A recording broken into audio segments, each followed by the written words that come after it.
yung nabiyayaan ng maleta nitong 805. Yung mga as usual na sinasabi, si BBM, itong si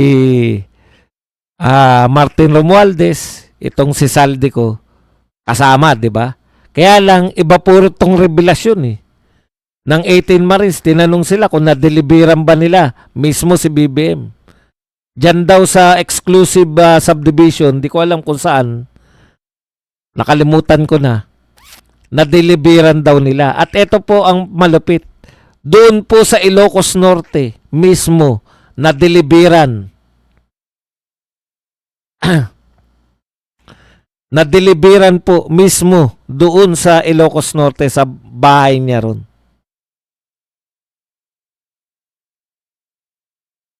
Si Martin, yan, may mga house number eh.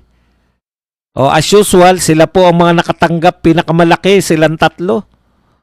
Pinakamalaki po sila na natanggap, pero marami po dito sa sinabi nila, ngayon lang po natin narinig. Nangunguna po dyan sa mga congressman, yung pinakamaingay ngayon, si Abante.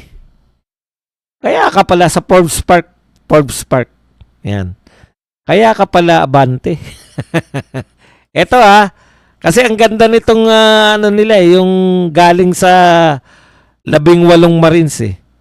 Ang ganda nung kung saan tinanggap. Nakasulat eh. Sino diniliberan, saan natanggap. Ngayon kayo mag-deny nito. Ito ang halimbawa, sino ba mga narito?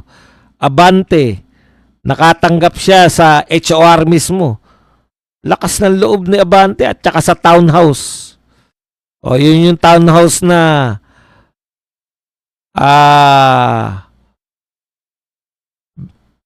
Polo Club ba?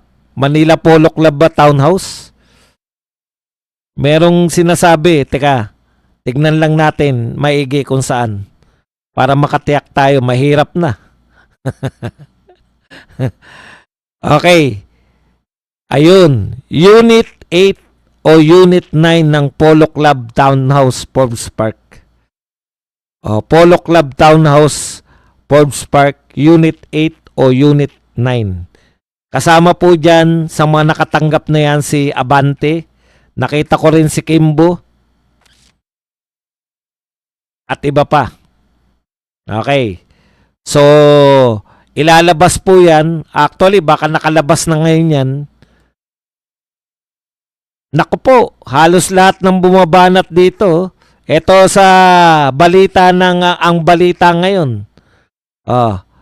Abante, Adjong, Alvarez, ang Baronda, Barbers Ace, Bermos, Brosas, Castro Franz, Joel Chua, Dalipe, De Lima, Fernandez Dan.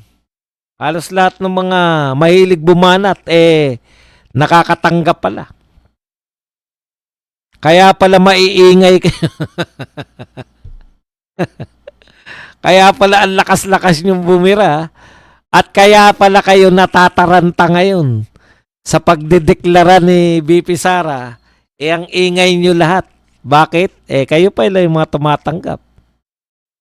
Ayon pa sa mga Marines, matitindi, no? Pati nga pala, ICC, through Trillanes, hindi ko na lang nalagay sa picture kanina. Si Trillanes, di umano ay tumanggap din ng $2 million para sa ICC. Gastusin sa ICC. Yan po. Yun palang mga quadcom. Kada magka-quadcom. Kaya pala quadcom kayo.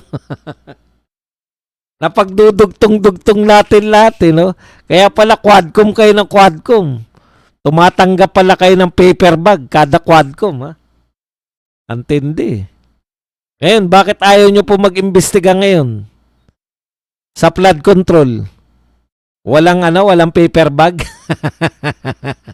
O dahil kayo yung may imbestigahan ninyo?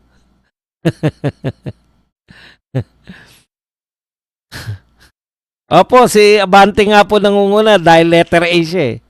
Si Kimbo rin, nakita rin natin. Si Trillanes, siyempre, hindi siya kasama doon sa listahan ng mga congressman. Iba siya. Dito siya sa ICC.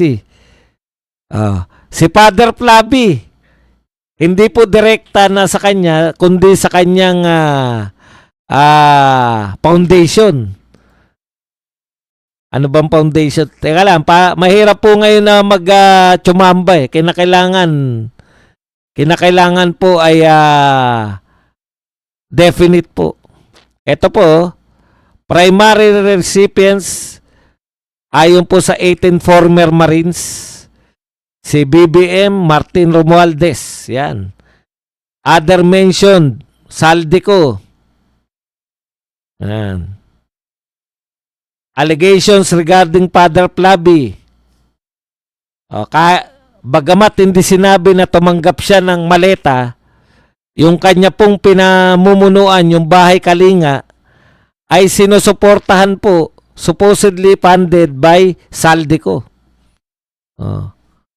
Yun pong Bahay Kalinga nito ni Father Flavi. Kaya pala kasama siya sa mga nagdedemanda kay BP Sara. Bahagi pala ng sindikato to ayon dito sa 18 ex-Marines. Yung grupo po ni Father Flavi, yan po, dyan po tumitira,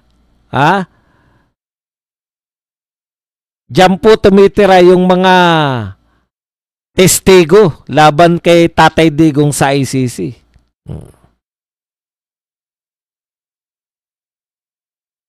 Ito po, operational roles. The ex-Marines claim they coordinated with families of alleged extrajudicial killing victims through Bahay Kalinga ni Father Flavi Villanueva. So sila daw po nakakipag-coordinate sa mga pamilya ng EJK victims di umano doon sa Bahay Kalinga ni Father Flavi. Kita mo na, Father Flavi. Kaya pala, Father Flavi. Sikat na sikat ka kayo ni Trillanes. Yan. Ito po ang sinabi. The statement further alleged that Bahay Kalinga was used as a hub for meetings involving international criminal court investigators with all associated costs for the investigators supposedly covered by the group of Saldico and former Senator Antonio Trillanes Deport. Kita nyo? ICC. Kitang-kita kayo ngayon. Kaya talagang dalan-dalan nyo. Walang pagkakaiba yung propaganda nila rito laban kay Tatay Digong dyan sa ICC. Kaya lang dito kasi hindi po maabsuelto po si Tatay Digong dito dahil alam po ng mga judges dito na maraming beses mapagbiro talaga si Tatay Digong. Hindi po nila tinatanggap yun. Sa kanila tanggap eh. Mamaya po mga katanungan Huwag po kayo mag-alala. Sasagutin natin yan lahat.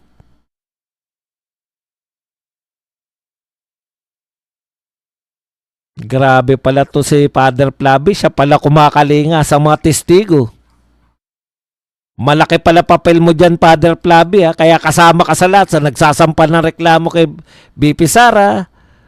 Sa mga lahat-lahat. Kasahog ka.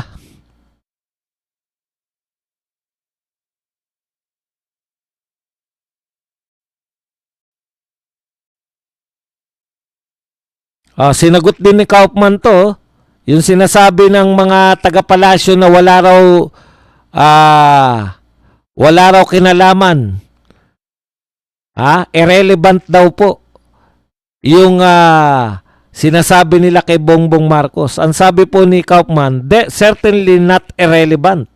Because as we allege, just as you heard yesterday, that President BBM was behind this whole escape, including the funding of witnesses to the International Criminal Court.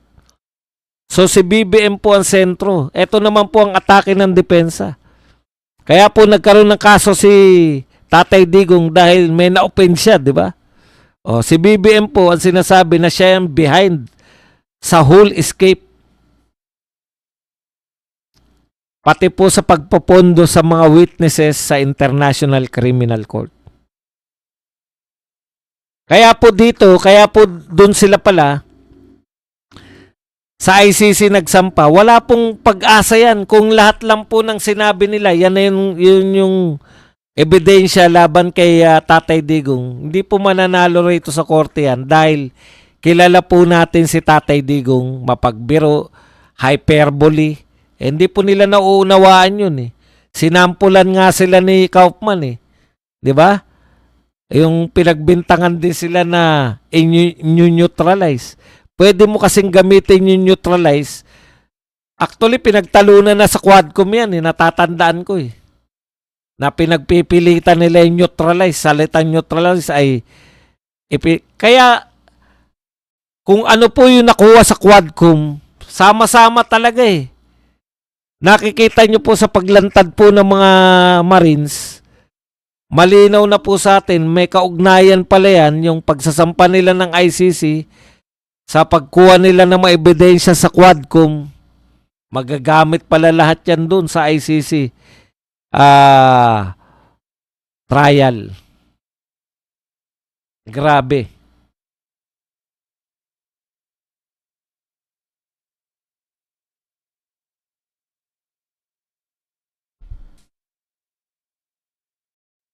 Ngayon, ang question natin sa paglantad po ng 18 Marines, ano po ang papel ng BRC? Mukhang tahimik po si Senator Lacson. Wala pa po ako nakikita na pahayag ni Senator Lacson. Tinanong yung mga Marines, willing ba silang mag-appear sa BRC kung sila iimbitahan? Willing po sila. Senator Lacson, natatandaan ko po, eto po no, ang mga sinabi mo nun. Bakit wala sa mga pinakakasuhan si Martin? 'Di ba binago nyo, hindi na pinakakasuhan. Pinaiimbestigahan na lang. Nakakatawa kasi yung rekomendasyon ni Lacson. Nag-imbestiga kayo, ang rekomendasyon nyo, further investigate. Hindi po ganun dapat ang Blue Ribbon.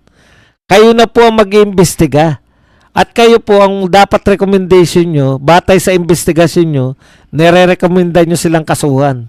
Kung ang rekomendasyon nyo po ay investigahan lang, bakit pa kayo nagkaroon ng BRC? 'Di ba?